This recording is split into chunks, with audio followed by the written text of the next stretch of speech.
The summer of 1879 burned hard across the southern plains of Colorado, where the wind carried more dust than mercy. The sun hung over the land like a judgment, turning every shadow into a lie. Along that endless red road walked Lena Hawk, an Apache widow with mixed blood and a spirit that refused to bow, even when the world around her demanded it. Her husband's family had thrown her out the week before. "No one wants an Indian woman under their roof," her late husband's sister had said, slamming the door before Lena could answer. That sound, wood against wood, still echoed in her chest, louder than thunder, colder than steel. Now she walked beneath the scorched sky, 3 suns trailing behind her like small ghosts. James, 8, who tried to hide his fear. Samuel, 6, whose hands clutched his mother's skirt. And William, the youngest, stumbling more than walking, his small feet blistered from the rocky trail. They had eaten nothing since morning, just a few crumbs from the bottom of a cloth bag that used to hold bread. Lena carried everything she owned in that worn canvas sack. Some sewing needles, a tin cup, and the folded blanket that had once been her wedding gift. That was all. Everything else, her husband's tools, the cradle her baby had outgrown, the small silver comb she used to keep her hair neat, was gone, traded for a few dollars that were now nearly spent. The road ahead shimmered under the heat. The air smelled of dust and sagebrush, dry and bitter. A hawk circled high above, tracing slow circles against the white sky. Lena paused for a moment, watching it, and thought about how easy it must be for a creature to fly away from everything that hurts. James looked up at her, his lips cracked. "Mama," he said softly, "where are we going?" She swallowed, her throat too dry to answer right away. "Somewhere the wind doesn't carry other people's hate," she finally said. Her voice was low, steady, stronger than she felt. The boy nodded, trusting her the way children trust without knowing why they should. Samuel began to hum a small tune, something his father used to sing while mending fences. The sound made Lena's heart ache. When the wind rose, it lifted the edges of her dress and flung sand into her face. She blinked it away, squinting towards the west, where the land blurred into blue hills. There, maybe, was a town. A place with water. A place where her sons could sleep without shivering. But the truth pressed heavy inside her. The world had little room for women like her. To the white settlers, she was too Indian. To her own people, too white. The in-between had no shelter, no home, no mercy. Still, she walked, step by step, mile by mile, through the red heat and the empty wind. She told herself that somewhere ahead, beyond the dust and silence, there had to be kindness left in the world. And even as the desert tried to break her, Lena Hawk kept moving. Because mothers don't stop. Not when the road is long. Not when their hearts are tired. Not even when hope feels like the last drop of water in an empty canteen. By the time Lena Hawk reached Willow Creek, the sun was leaning low and the air had that copper taste that always came before nightfall. The town sat like a scar at the edge of the desert. Dusty, wind-bent, and worn from too many hard years. To anyone passing through, it might have looked like a place where a soul could start over. But Lena quickly learned that some doors don't open for certain kinds of people. Her boots scraped against the wooden planks of Main Street as she led her boys through town. The air carried the smell of horses, kerosene, and tobacco smoke. Men in suspenders leaned against porch rails, spitting tobacco into the dirt. Women in cotton dresses crossed the street to avoid her path. Every step she took seemed to echo louder than it should have, as if even the town itself wanted to remind her she didn't belong. The sign over the general store creaked in the wind. Lena paused, glancing inside, rows of barrels, shelves of flour and coffee, and behind the counter, a heavy man counting coins. For a moment she thought to ask about work, cleaning, sewing, anything. But when his eyes lifted and landed on her, the look that came across his face stopped her cold. It wasn't hate exactly, just that quiet, bone-deep kind of rejection that needed no words. Her youngest, William, tugged at her skirt. "Mama, I'm hungry," he whispered. "I know, sweetheart," she murmured, brushing the dust from his cheek. "Just sit here a while." She guided her sons to the wooden steps outside the store and sat beside them. The boards were warm from the day's heat. A dry wind swept through town, lifting her hair and the ragged hem of her skirt. She could feel the stares, some curious, some wary, some just plain cruel. The same look she'd grown up seeing in the eyes of white settlers who believed the Apache were shadows instead of people. James, the oldest, tried to look brave, folding his small arms like a man. Samuel leaned against her, quiet and pale. Their clothes, once decent, were now patched and faded. They'd walked too far, eaten too little. And still, no one stopped. Across the street, a dog barked, and a woman drew her child closer, whispering something behind her gloved hand. A group of ranch hands passed by, laughing, until they noticed Lena. The laughter died in their throats. One muttered something under his breath. She caught the word squaw. She kept her head high anyway. Pride was the only thing she had left to wear. The sun dipped lower, staining the sky in shades of copper and violet. Shadows stretched long across the dirt road. Lena's stomach tightened with fear, not of the dark, but of the emptiness that followed it. Where would they sleep tonight? Out on the open plain with the coyotes? Or under the awning of some stranger's barn, if she dared to ask? Her fingers traced the cross necklace she kept tucked under her blouse, a gift from her late husband. It was worn smooth from years of holding on to faith when the world didn't seem to want her faith at all. A wagon rattled past, its wheels sending a wave of dust into the air. Lena shielded her children's faces with her shawl. When the haze cleared, the street was empty again. The only sounds were the clatter of a loose shutter and the low moan of the wind. She sat there on the store's steps as daylight drained away, her children huddled close, and thought, maybe kindness doesn't live in towns like this anymore. The sound of hoofbeats broke through the silence of the dying day, slow, deliberate, steady. A man rode out of the golden dust at the far end of Main Street, the brim of his hat pulled low against the setting sun.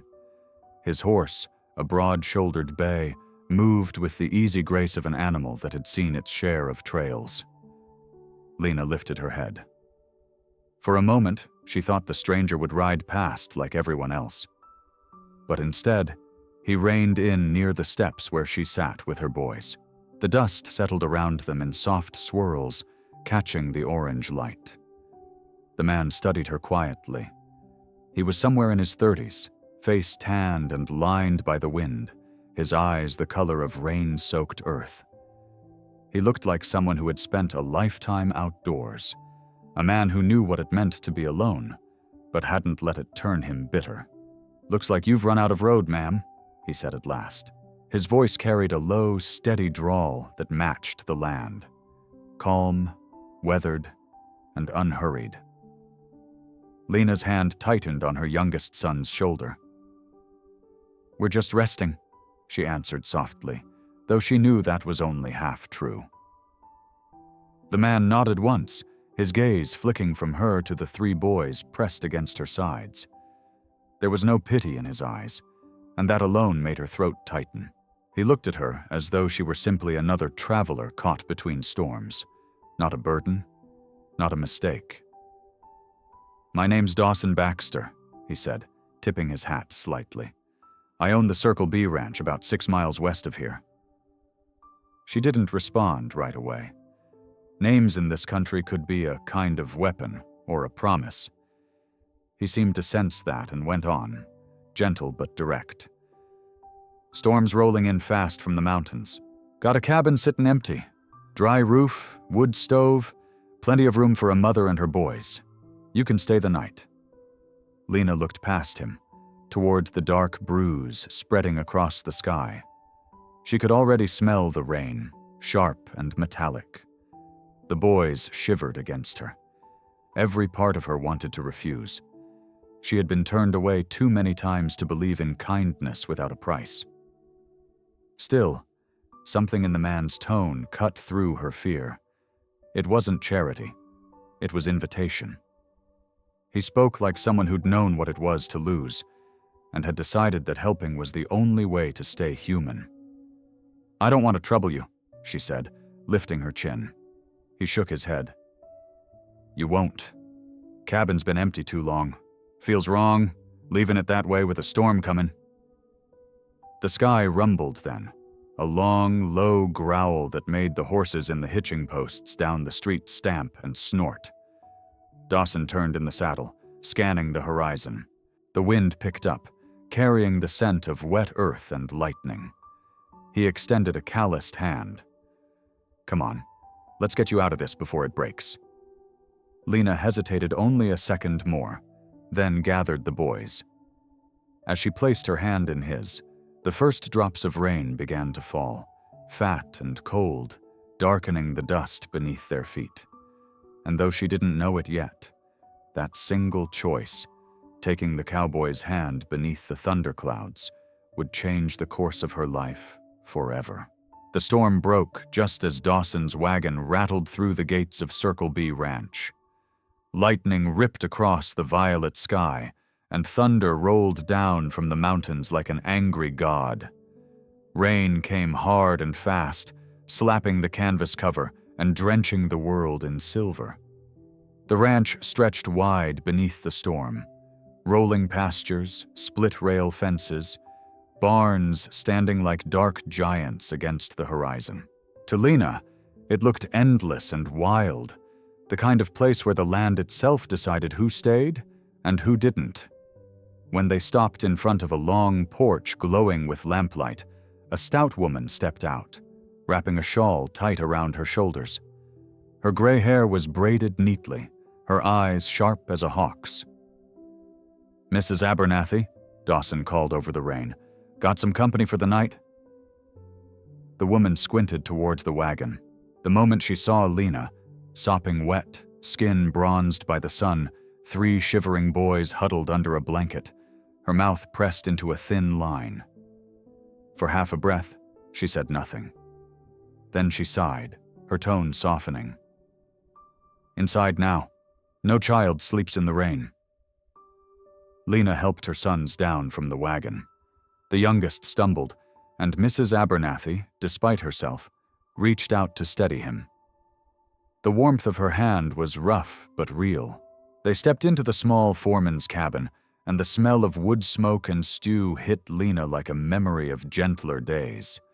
The fire snapped in the stone hearth, throwing gold light across the worn plank floor. A kettle hissed softly on the stove. "Take off those wet things," Mrs. Abernathy ordered, bustling about. "You'll catch your death in this weather." Within minutes, she had the boys wrapped in quilts that smelled faintly of cedar. She ladled thick beef stew into tin bowls and set them on the table without another word. The boys ate in silence at first, too hungry for manners, then began to whisper and giggle over mouthfuls of hot food. Lena stood near the fire, her palms outstretched, steam rising from her damp sleeves. The warmth seeped into her bones, thawing weeks of cold nights and colder stares. For the first time in months, her shoulders dropped from the tension of survival. Outside, Dawson's boots creaked on the porch. He didn't come in right away, just stood under the eaves, watching the rain beat against the yard. When he finally stepped inside, his hat dripping, He looked around at the small cabin, the woman by the fire, the 3 boys half asleep at the table, and smiled faintly. "Place hasn't felt this alive in a long while," he murmured. Lena turned toward him, unsure if she'd heard right. He only nodded, his eyes soft under the brim of his hat. "Get some rest," he said quietly. "Storm will pass by morning." That night, the wind howled against the shutters, but inside the cabin there was peace. Firelight flickering on small faces, the soft rhythm of steady breathing, and a mother's heart finally slowing its pace. Outside, Dawson Baxter stood on the porch again, rain dripping from his coat, staring into the dark fields. The sound of laughter still echoed faintly from within. He took off his hat, ran a hand through his wet hair, and smiled to himself. Morning came soft and gold over the Circle B ranch, the storm long spent, and the world smelling of rain and dust. A thin mist clung to the pastures, and the mountains beyond were brushed in pale lavender light. Inside the little cabin, the fire had burned low, but Lena Hawk was already awake. She moved quietly, careful not to wake her boys, her bare feet soundless on the plank floor. There were no promises in this new day, only work to be done. And work, at least, was something she understood. By the time the first rays of sun reached the porch, she had rolled up her sleeves and stepped into the yard, the cool air biting her cheeks. The ranch was waking up, roosters crowing, horses snorting in the corral, the faint clang of a bucket somewhere near the barn. Lena found Mrs. Abernathy in the kitchen, already stirring a pot of oatmeal over the stove. "You don't have to be up this early," the older woman said, raising an eyebrow. Lena shook her head. "I don't take charity," she answered simply. "If we're staying, we'll earn it." Mrs. Abernathy studied her for a moment, then nodded. "Suit yourself. The men'll be expecting breakfast in an hour." So Lena went to work. She fetched water from the pump until her arms trembled, scrubbed tin dishes until they gleamed, and swept the porch until not a speck of mud remained.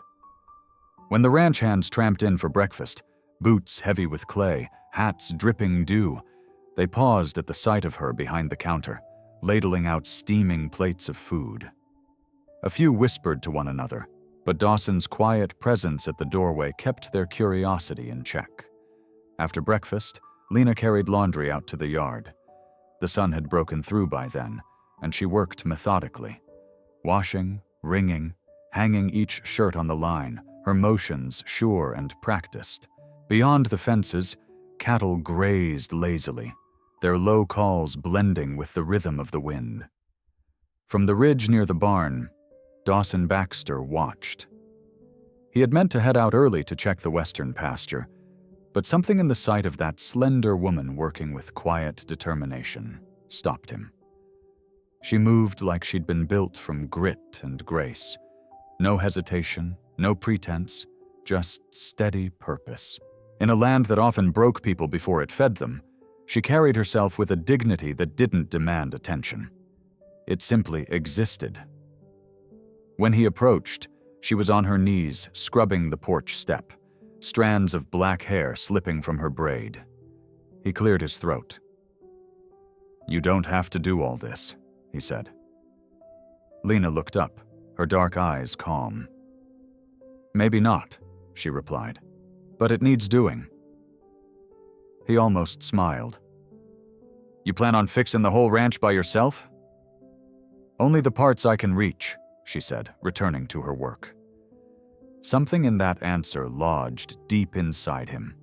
He'd known plenty of strong folks, ranchers, miners, drifters, but few carried their strength the way she did, quiet as a prayer, sharp as steel. By noon, the sky cleared to an impossible blue. The boys were out chasing chickens, laughter echoing across the yard.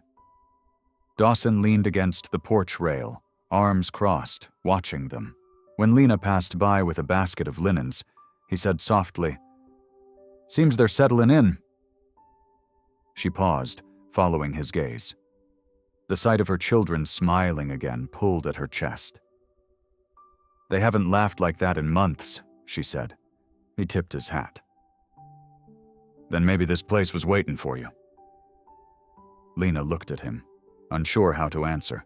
But in that moment, surrounded by sunlight and the smell of fresh rain, she realized the truth.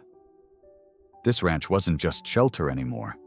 It was the beginning of something she hadn't felt in a long, long time. By late summer, the Circle B ranch had settled into a rhythm as steady as a heartbeat. The days started early, with the sound of hooves on dirt and the creak of barn doors opening to the morning light.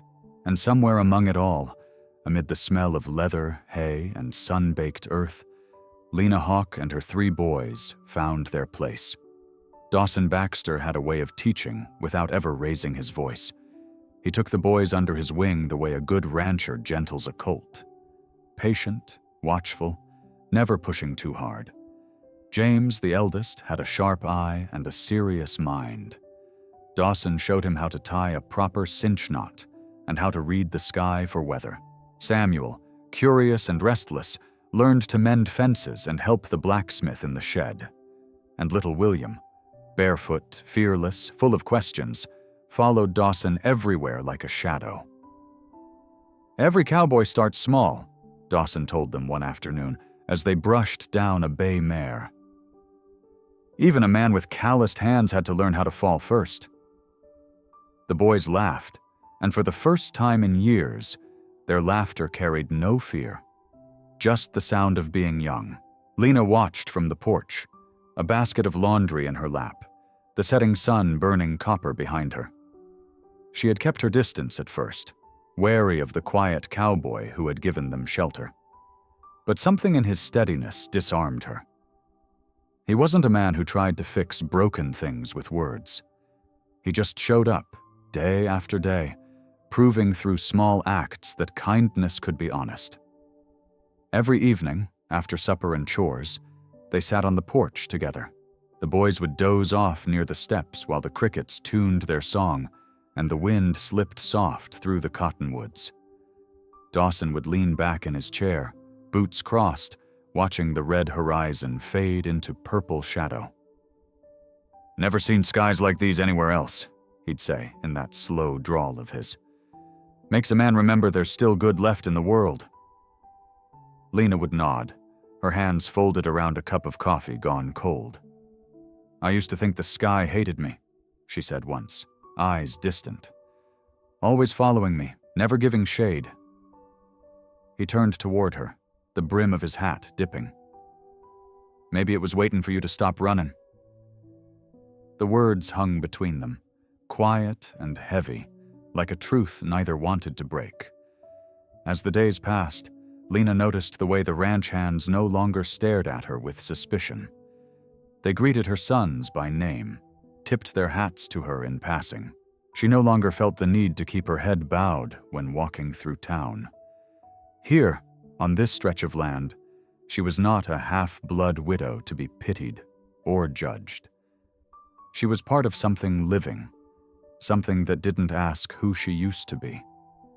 One evening, as the sun sank low and the fields glowed a deep, burning red, Dawson handed her a mug of coffee and said softly, "You've got a way of changing the air around here, Lena. Feels lighter." She smiled faintly. "Maybe the wind's just tired of carrying dust." He chuckled, that quiet rumble she'd come to recognize, and for the first time, she let herself laugh too. The sound surprised her. It was real, unguarded, free. That night, as the sky folded into stars and the cicadas hummed, Lena Hawk realized she no longer feared the world looking back at her. Here, under the wide western heavens, she was seen, not as an outsider, but as equal. The night had settled quiet and wide over the Circle B ranch.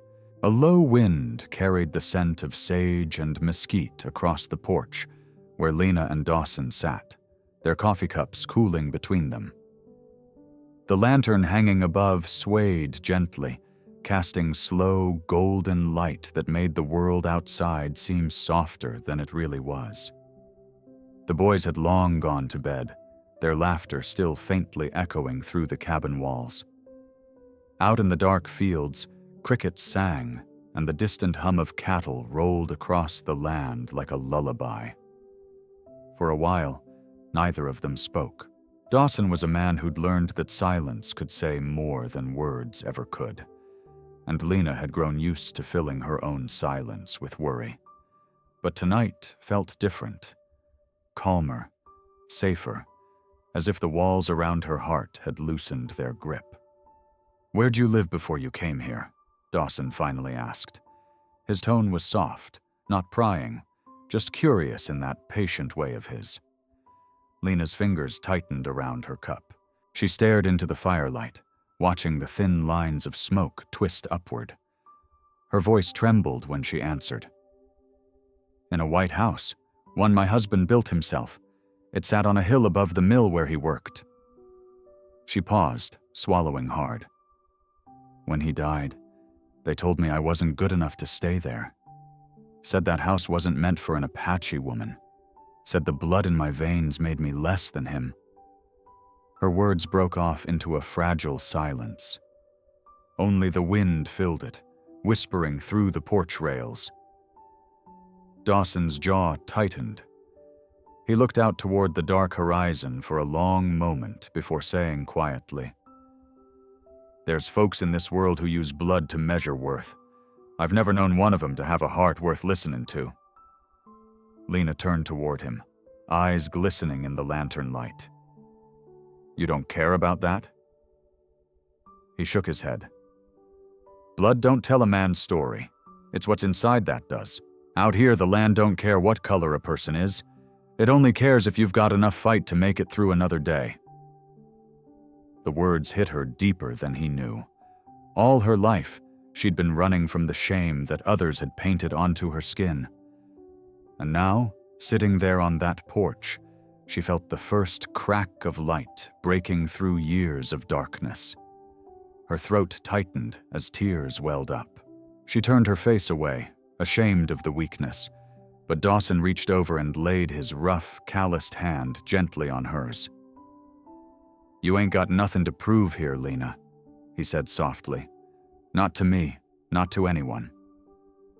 That simple kindness undid her completely. The tears came, hot, quiet, uncontrollable, but they weren't the bitter kind that burned with humiliation. They were clean, soft, almost peaceful. For the first time since her husband's death, she cried out of hope, not despair. Dawson didn't speak again. He just sat beside her, the lantern swaying between them, his thumb brushing the back of her hand. Somewhere in the distance, thunder murmured across the hills. But it was gentle this time, like a reminder that storms didn't always bring ruin.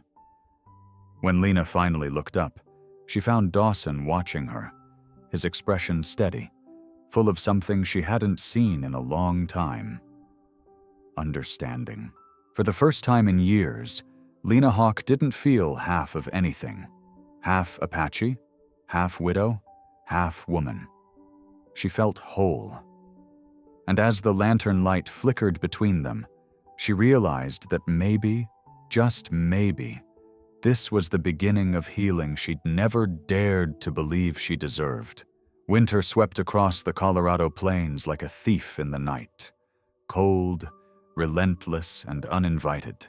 The first snow came early that year, frosting the hills in silence and sealing the Circle B ranch beneath a sky of gray iron. What started as a chill in the air soon turned into something darker. By December, a vicious influenza had found its way through the bunkhouse, striking down men who had worked the land their whole lives. One by one, ranch hands took to their beds, feverish and coughing, their strength stripped away like leaves in the wind. Dawson Baxter did what he always did, worked through it. He split firewood, hauled feed, refused to rest. But even a man like Dawson couldn't outwork a storm like this. It hit him one bitter morning. He was in the barn, tightening the girth on a saddle, when the world tilted sideways. By the time Lena reached him, his skin burned with fever, his breath coming short and ragged. "Help me get him inside," she told one of the hands, her voice firm despite the fear clawing at her chest. They carried him to the main cabin, laid him on the bed near the fire. Lena moved quickly, soaking rags in cool water, wiping the sweat from his face, whispering prayers under her breath. Day and night, she stayed beside him, her dark braid undone, her eyes hollow with worry. The wind howled outside, pushing snow against the windows in waves. Inside, time lost its shape. Dawson drifted in and out of consciousness, his words tangled and broken. Once, his hand shot out, gripping hers tight. "Sarah, don't go," he murmured, his voice cracked and distant. "Please, Sarah." Lena froze. The name hit her like a spark in the dark. Sarah, his wife, the one buried long before she ever came. She set down the cloth and sat quietly beside him, heart twisting with something she couldn't name. She'd heard whispers from Mrs. Abernathy, how Dawson had once been married, how death had taken both wife and unborn child in a fever that nearly broke him. Now, years later, the ghosts still lingered. When the fever worsened, she refused to leave his side. She held his hand through the worst of it, whispering, "You're not alone, Dawson. You're home. You're safe." 3 nights later, the fever broke. The storm outside had quieted to a slow, steady snow. Lena had fallen asleep in a chair by his bed, her hand still resting in his. When Dawson opened his eyes, weak but lucid, he saw her there, hair loose, face soft in the glow of the dying fire. "You should rest," he rasped. She stirred, blinking away sleep. "You gave me no choice," she whispered, trying to smile. "You're too stubborn to die." He managed a faint chuckle that turned into a cough. After a moment, his voice grew quieter. "Did I say anything while I was sick?" Lena hesitated. "You said Sarah's name." Dawson's gaze dropped, shame flickering across his face. "She was my wife," he said slowly. "Lost her 12 years ago. I thought when she died, my heart went with her." He looked at Lena then. Really looked, and his voice softened. "I didn't think I'd ever feel anything again, until you came along." The words hung in the warm stillness between them, fragile as snowflakes. Lena reached for his hand, her fingers trembling. "I know what it's like," she whispered. "I thought I buried my heart, too. But maybe it just needed someone kind enough to find it." He squeezed her hand weakly, a ghost of a smile touching his lips. Outside, the snow kept falling, blanketing the world in white. Inside, by the firelight, 2 lost souls who had spent years surviving finally began to live again. By the time Christmas Eve rolled around, the whole of Circle B Ranch had come back to life. The sickness had passed, the fences had been mended, and the snow lay thick and white across the fields, glowing silver beneath the winter moon. From the bunkhouse to the barn, every window flickered with lamplight.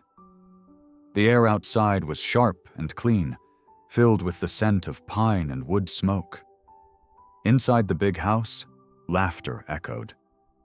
Dawson had opened his doors to everyone, ranch hands, neighbors, widows from town, and every child who'd lost someone to the hard winter. Long tables were covered in food, roasted venison, biscuits brushed with honey, steaming coffee, and pies that smelled of cinnamon and home. The fire crackled in the hearth, casting shadows that danced on the walls. Lena stood near the doorway, watching her boys weave through the crowd like colts at play. Their cheeks were red, their eyes bright with joy she hadn't seen since before the long road west. The sight alone was worth every mile of heartache. Dawson moved easily through the room, shaking hands, clapping backs, his laughter deep and warm. But every so often his gaze would drift back to Lena, quiet, graceful, her black hair glinting like obsidian under the lamplight. She wore a simple dress that Mrs. Abernathy had mended for her, but to Dawson, she looked finer than any lady he'd ever seen. When the last dish was cleared and the younger children began to yawn, Dawson stepped forward, holding 3 small, hand-carved packages. "I reckon it's time for some gifts," he said, his voice carrying across the room. The 3 boys crowded in front of him, their eyes wide. He handed each of them a small leather saddle. Real ones, just scaled down to their size. "Every cowboy ought to start somewhere," Dawson said with a grin. "And I figure the ranch could use a few more good riders." The boys whooped, clutching the saddles like treasures. William threw his arms around Dawson's leg. "Does this mean we can ride by ourselves?" Dawson chuckled. "Not yet, little man, but you're getting close." Lena's laughter joined theirs, soft and full of life. But when she looked up again, Dawson was standing before her with another small box in his hand, wrapped in brown paper and tied with a strip of red ribbon. "For you," he said simply. Her fingers trembled as she untied it. Inside lay a silver necklace, its pendant shaped like a phoenix, the ancient Apache symbol of renewal and rebirth. The metal caught the firelight and shimmered like the sunrise over red rock canyons. "Dawson," she breathed, her voice barely above a whisper. He shook his head gently. "Lena, from the day you stepped foot on this ranch, it hasn't felt the same. You brought life back to it, back to me. You and those boys. You're the home I didn't know I was looking for." Tears welled in her eyes, but they weren't tears of sorrow. Out on the porch, under a sky heavy with stars, she turned to him. The snow beneath their boots gleamed in the moonlight, and their breath rose in soft clouds between them. "I used to think the world had no place for me," she said quietly. "But now I know. It just hadn't found you yet." Dawson reached out, brushing a stray strand of hair from her face. His voice was steady, low, certain. "Then I reckon it was worth the wait." She smiled through her tears, the silver phoenix glinting against her skin. That night, as the lanterns dimmed and laughter faded into the gentle hush of falling snow, Lena Hawk realized she'd finally come home. Not to a place of walls and roofs, but to a heart that saw her as whole. It wasn't a promise spoken into the wind. It was truth, born from the kind of love the frontier rarely gave, but never forgot when it did. Spring came early that year, painting the Colorado hills in soft greens and golds.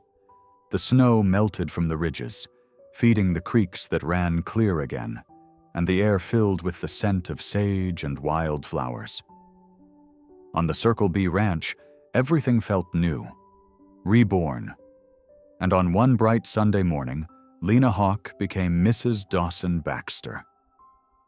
The wedding was simple, held out in the open under a cottonwood tree, whose branches bent like they were bowing to bless the day. The ranch hands stood shoulder to shoulder beside the neighbors who'd come from miles around, their hats pressed to their chests. A small wooden cross hung on the tree, wrapped in fresh blooms that Mrs. Abernathy had gathered before sunrise. Lena wore a pale blue dress, the same one Dawson had seen her in that first night she'd arrived, mended now and bright against her dark hair. Dawson stood tall in his best coat, freshly shaved, a little nervous under all the attention. The preacher from town read a short passage about mercy, about finding light after long seasons of darkness. When he asked if Dawson took Lena's hand, the cowboy's voice came steady and sure. "I do, and I will," for as long as the Lord lets me draw breath." The boys, standing proudly beside them, fidgeted with excitement. When the vows were done, they stepped forward with their gift. 3 simple rings, hammered from old horseshoe nails, polished until they shone. "We made 'em ourselves," James said, his voice cracking just a little. "For our family." Lena's eyes filled with tears as she took Dawson's hand, sliding the rough forged band onto his finger. It wasn't gold, but it carried more worth than anything that ever came out of a mine. Around them, the wind stirred through the grass like a whisper of blessing. That evening, the ranch glowed with lantern light. Music drifted from the porch as a fiddler played slow, sweet tunes that seemed to rise straight from the land itself. The stars came out, one by one, and the laughter of children mixed with the sound of hooves and wind and life. Weeks later, when the first flowers of summer bloomed, Lena told Dawson she was expecting. He said nothing at first, just took off his hat and stared out over the fields, his throat tight. Then he turned to her, his eyes full of something fierce and tender. "They once said you didn't belong in this world," he said quietly. "But you, Lena, you're the reason this world feels less wild." She smiled at him, her hands resting gently over the small life growing inside her. Out in the field, the boys chased each other through tall grass, their laughter carried on the wind. "Maybe," she said, "God used the hardest road to lead me home." Dawson reached for her hand, their fingers lacing together as the sun dipped low, spilling light across the land they'd built with grit and grace.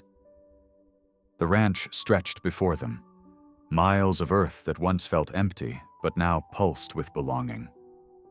And as the day faded into that golden quiet only the West can hold, Lena Hawk Baxter finally understood. Home was never the place you came from. It was the heart that stayed beside you, no matter how far the road had been. The wind settled, the land exhaled, and for the first time in either of their lives, peace felt permanent.